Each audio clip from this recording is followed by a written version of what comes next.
Welcome back. My name is Matt. This is Hidden Light, and it's 2023.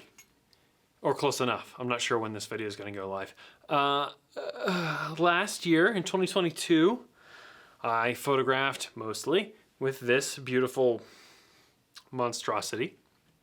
And it was fun, and there's a whole video about that. This year, there are 2.5 candidates I'm considering. The first is a Pentax 6.7 of some variety with the 105 2.4. That combination, one, is the same frickin' combination that everybody loves for the Pentax 6.7, understandably. The only problem is it's huge. Like, this camera weighs as much as this camera. They weigh the same. Actually, with the lens on this one, it weighs more. That's ridiculous. I'm trying to get away from carrying around 40 pounds of shit. I have access to also additional lenses for this system. But they're all so big and so heavy. So even carrying the camera plus a lens or two is like a lot.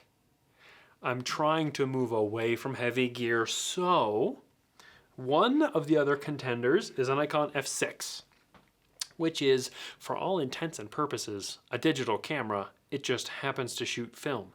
It's got menus, it's got modern ergonomics, incredibly good metering, very fancy, very high speed. It's a great camera. It's small, reasonably lightweight, and I already own a shitload of Nikon glass because back in my digital days, of which we shan't speak, I accumulated good Nikon gear because I was a Nikon guy, and I'm still a Nikon guy. I still have Nikon digital cameras. They sit sort of alone and sat on a shelf most of the time until I decided to shoot a wedding, but I have plenty of Nikon glass. So that is another easy, simple proposition. The half that I'm still considering is a Leica. Okay, so here's my problem with that. I'd have to go buy one. I don't have any sitting around. I shot and fell in love with an M6 a number of years ago, and it was a beautiful experience that I really enjoyed, but like, oh God, they're expensive now. Like, not even buying a new one, because I don't buy cameras new. That's not me. I'm not that guy. I buy used cameras. Even used, an M6 is good money. An M3 is good money. For whatever reason, I can't find an M5. I know that it's the redheaded stepchild of the Leica family, and that kind of is what I've been tossing around in my brain space, like, shoot with that camera to understand why everybody hates it and what's going on with it. I don't know. Right now, it's looking like this. It's looking like an F6 or similar.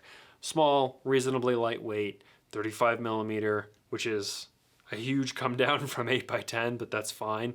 Because for me, when I'm photographing for me personally, I'm carrying around a small camera that I will actually carry with me that I can just take photos of whatever.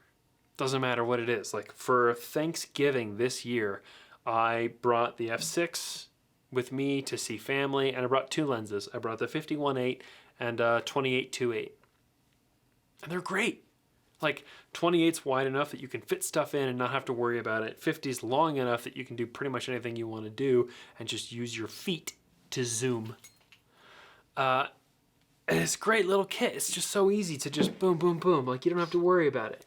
It's tiny. This one, left hand holders is freaking awful. I hate that. And like, you know, I mean, I guess I could get my bicep curls in with this freaking thing. I don't know. It's just big, you know? And it's still manual focus, and I'm not really a manual focus kind of guy. Let's be honest. You've seen my 8x10 work and the stuff from my Hasselblad stuff a couple years ago. I belong in autofocus land.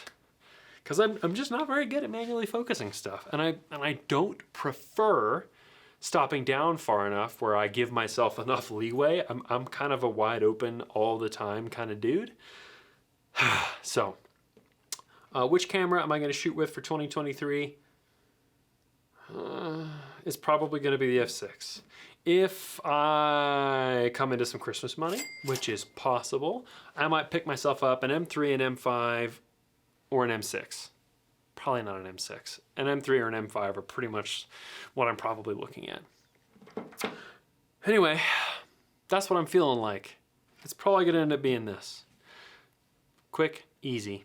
The only reason I might not go that route is Taylor and I were just discussing, and I'm going to soon record a video on why one would even bother shooting 35mm film these days. And that's something that I'm struggling with a little bit. I like having the larger negatives so that when they do get scanned, I have a very robust file size that I'm comfortable blowing up and making big prints. I like making big prints, especially after a year of making tiny prints on the 8x10. I'm ready. I feel ready now to make some big prints. And blowing up 35mm past 20x24 is a thing you can do, but it's not great. Blowing up 6x6 or 6.7 to 40 to 50 inches, no problem. I'll do that all day. And some days it feels good to be able to do that, even if I'm not going to necessarily do it all the time. You know what I mean? What do you think I should use? Let us know in the comments below. I will take your advice under consideration. I'm not saying I'm going to listen to you. I'm just saying I'll think about it. What camera are you going to use for 2023? That's actually even more interesting to me. Some of you have expressed interest in doing the one camera for a whole year thing. You can cheat on the camera, it's fine. Like, I could use this for the year and also use this occasionally, that's fine. If you had to pick one camera and shoot it for a calendar year, what would you do? Let me know in the comments down below, or on our Discord server, which is this cool place where we have like 150 photographers just hanging out randomly, chiming in, showing prints for critique, sharing for our photo submissions, all kinds of cool stuff. Okay, I can't think about this anymore because I can't make a decision. See you in the next one.